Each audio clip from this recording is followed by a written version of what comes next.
Follow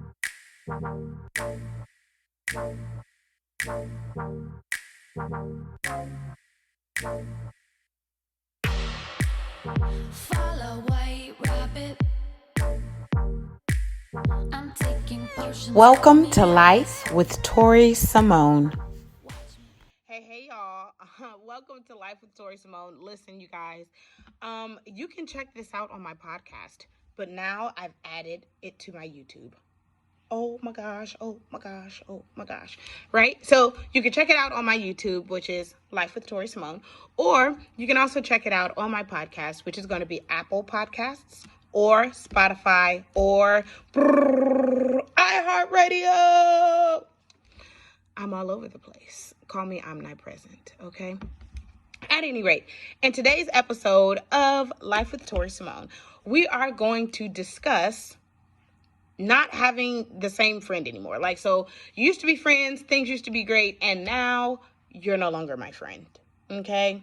I can't do you. I must let you go.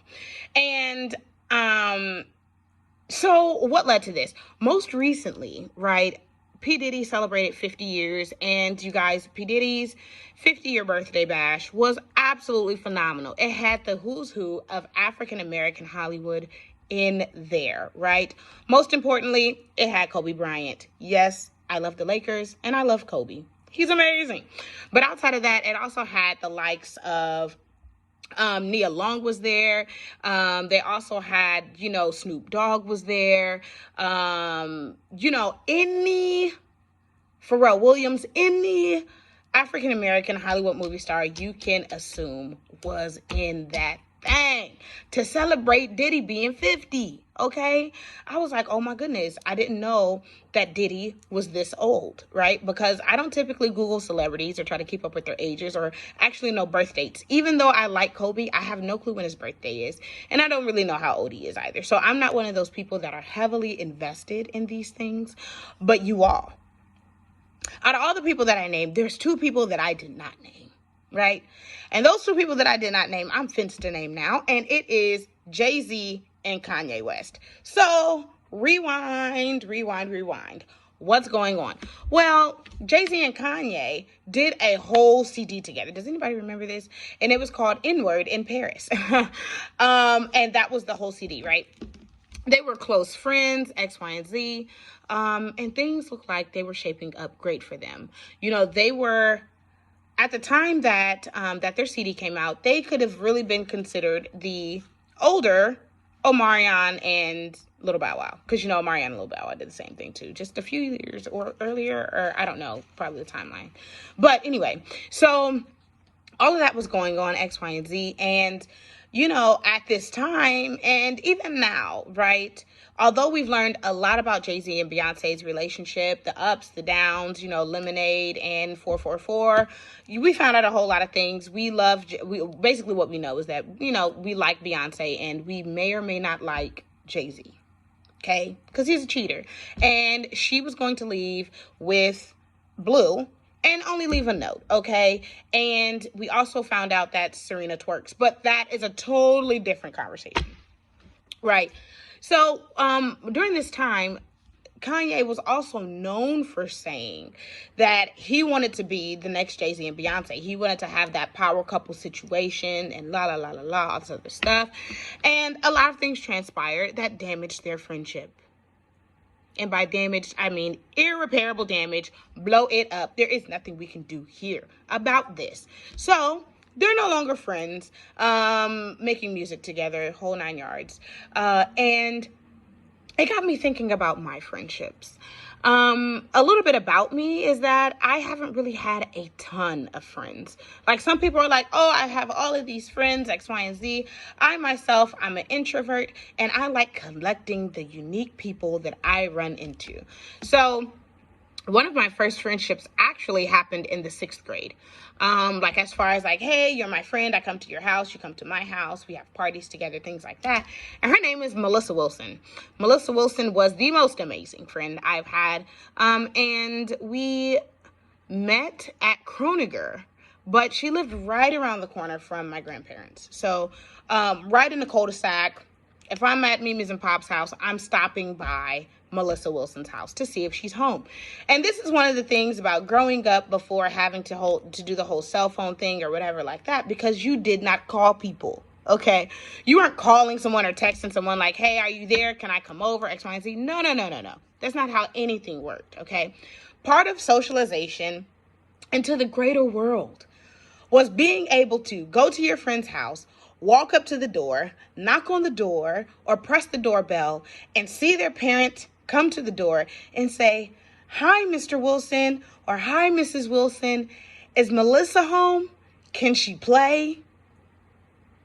And that's exactly how things worked, okay? And they would say, yeah, Tori, she's here. Come on in. Or they'll say, no, Tori, she's not here right now, but she's on her way. Come on in. Or they'll say, Melissa's gone for now. I'll tell her to give you a call when she comes back, okay? And that's kind of how things worked, right? So my first friend was Melissa Wilson. 6th grade year, we went to Kroninger together. 5th grade year, we went to Kroninger together. 6th grade year, we went to Blackhawk together. And we just kind of kept in contact because we lived around the corner from one another, right? So that was my first friend. My next friend came along at about 10th grade year. 10th grade year, Shayna Turner barged into Cornerstone Prep. And yes, I name dropped. She's absolutely stunning. If you guys really want to get to know whoever Shayna Turner is, look her up. She also has a YouTube, shameless plug, okay? I don't know the handle. Whoa. Wow. I can't believe I don't know the handle. Anyway, we're not going to sit there, but she does have a YouTube channel, you guys, with makeup. She does makeup, and she puts it on, and it blends, and it looks so nice. So you should probably check it out. Anyway, 10th grade year, Shayna Turner bursts on the scene. Now, a little bit about me, again, is that I went to a private high school, college preparatory school, C-Prep, shout out Eagles, we the best, right? So I went to a private high school. Shayna came from a public school, right? So she comes in, and I'm like, who is this child that has come in here that has her hair done in a different style every single week? It was news to me, because when you're a private school kid, you really don't put that much interest in the way that you look. Why? Because you wear uniforms.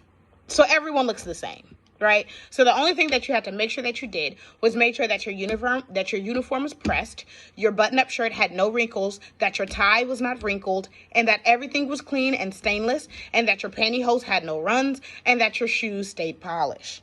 Because excellence is the only thing that we would accept. Okay, so those are the only things that you have to care about. Now, your hair from day to day, you're like, okay, just got my hair done, every 2 weeks or something like that. So you may come in with a fresh relaxer, because that's what we were doing. We weren't blowing out people. We were relaxing. Acid on our scalp. No shame in our game, right? So you were having the fresh relaxer or whatnot, or you were having the micros. Oh my gosh. So nostalgic. Micros.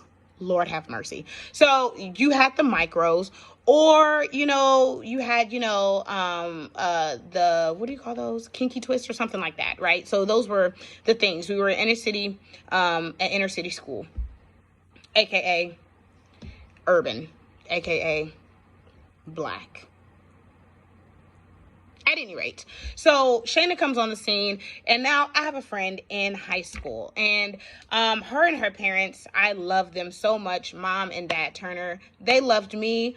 Her grandparents loved me, took really, really great care of me, and they exposed me to a lot of new things, right? And so after that, I went off to college. I made, 2 or 3 more friends there, and then here I am, post-college, and well, not really post-college, but you know what I'm saying, because I'm a doctoral student, whatever, but post-undergrad, and trying to make friends as an adult. And so the thing is that with all of this being said, I can only imagine how much more difficult it is to make friends and to sustain friendship being a wealthy, famous person, right? Because I don't really have much to kind of protect from people. Like, I don't have a lot of money, so I, don't have to protect people from utilizing me. I'm not a millionaire, so I'm not like, do you want me for my money? Never a question that ever crosses my mind. But when you're wealthy, you're like, man, why do you want to hang out with me? I hope that you genuinely like me. I hope that you're not going to try to sabotage me. I hope that you're not going to try to, smear my name. I hope that you really just want to be friends with me, not for what I can do for you, but just because you think I'm a cool person. You know what I mean? And so, man, I'm like, yo, I bet that had to hurt, for this friendship to dissolve, because they were rocking for like some years. Like, it wasn't just oh, I just met you, you just met me, oh, let's be cool, oh, let's make a CD. It wasn't one of those things. Like, they were really, really good friends for a long time. And all of a sudden, it dissolved. And so here we are at Diddy's 50th party, and Jay-Z's face was rough, okay, for the photo op that clearly Diddy suggested, right? So how it's set up is that in this picture, you have Jay-Z on the far right hand side of the picture. Then you have Diddy, then you have Kanye West, and then you have Pharrell. I think I don't know if I'm missing, if there's one other person or not. But then you have Pharrell, right? And Jay-Z's face is a full annoyance, right? Like, man, Diddy, if this wasn't your birthday, I would not be in this picture. Because you already know, I do not fool with the homie to your left. I don't mess with him. We don't chit chat. We don't talk. We don't do nothing, okay? And his face was just, right? So it's like, okay, man, was it worth it? I guess that's my question. For everything that was going on, was it the fact that it was like publicized that was the issue? Was it just the topic matter? Was it because of the way that he went about doing things? Because yes, you cannot say that you want to be like someone or whatever and also undercut them or mistreat them. Especially if that's supposed to be your boy or if it's supposed to be your homegirl. Like, that's not how that works. You know what I'm saying? Like, what was it as to why it seems as though this friendship is unrepairable? And also, just on a personal note, like, what friendships have I lost that I thought was unrepairable at the time, but now thinking back about it, like, it wasn't unrepairable. It wasn't non-repairable. It just needed extra attention, or it just needed extra grace to be able to navigate through those difficult times. Because friendship is really supposed to be created for hard times. It's not supposed to be for easy times, right?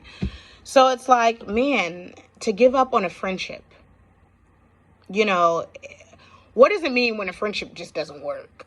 But it had been working for years. Like, when you have known somebody for a long time, you know what this person is capable of. Like, their idiosyncrasies, their tendencies, even how they mistreat or how they treat people that they really don't care for. You know what I mean? So it's like, what happened? I want to know. Can it be repaired? It doesn't have to stay this way. So in that, I have amazing friends. No lie. My friendship circles that I have right now are outstanding. And circles, yes, plural, because you need more than one friendship circle. I talked about this in one of my other podcasts called Will You Be My Friend? Take a listen. But, it's like, when do you give up on a friendship? When do you truly say, okay, listen, this friendship is not for me? I thought it was. We're moving in a different direction. And doesn't mean that you guys can't be friends like later on down the road. Like, there are some friendships that are no longer as current as other friendships. Like, my friendship with Shayna, I love her with all of my heart, but we no longer live in the same area. We have full-blown lives. We are trying to excel and succeed and add to our family's wealth and legacy in our own way. And sometimes we just forget to check in with one another on a weekly basis, let alone a monthly basis. So you have to be more intentional with friendship as you get older. And so, I hope that things work out for Jay-Z and for Kanye. And who knows, when they get older, maybe they'll have a Kobe Bryant and Shaquille O'Neal moment. If you guys haven't seen that moment, you should probably Google it or YouTube it, because it's probably on YouTube. But I would like to encourage you that friendship is difficult, right? But it's always worth it. It's worth the hard work. It's worth working it out. It's worth getting in the nitty gritty and getting in the trenches, but in order for it to work, you have to be your authentic self. Good, bad, and ugly. No one's perfect. And so it's always best if they accept you for who you are. Because then when they find out who you are, you won't scare them. You won't shock them. Like, this is really me. You didn't know. You know what I mean? So you don't want to, run into stuff like that. But just a thought. And this is today's episode of Life with Tori Simone. I hope that you've enjoyed it, right? And if you have not subscribed to my podcast, totally subscribe. Once again, you can find it on Apple Podcasts, on Spotify, as well as on iHeartRadio. Or you can just go check it out and actually be able to see me talk about it on YouTube. Let me know who you are. On YouTube, leave a comment. Hey, this is my first time hearing you talk about whatever it is that you're talking about. I think you're cool. Or, hey, I really don't like this subject. I hope that you pick something better next time. I'll respond either way. So anyway, I hope that you guys have a great day. Thank you so much for checking out my life. And this is Tori Simone. Peace.